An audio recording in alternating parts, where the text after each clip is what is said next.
Panagbenga Festival.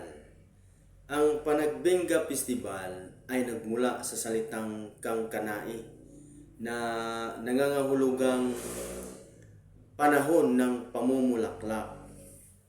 Ang pagdiriwang na ito ay nagsimula pa noong 1995 bilang paraan upang makabangon ang Baguio City mula sa epekto noong 1990 na sa Luzon earthquake. Ang Panagbenga Festival or pagdiriwang ng pamumulaklak ay isang makulay na taunang piyesta na ginaganap tuwing buwan ng Pebrero sa Baguio City.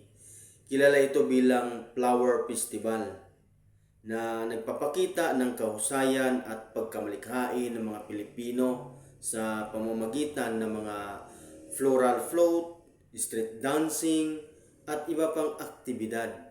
Binibigyang pugay ng pista ang mayamang kalikasan at malamig na klima sa Baguio na ideal para sa pagtatanim ng mga bulaklak.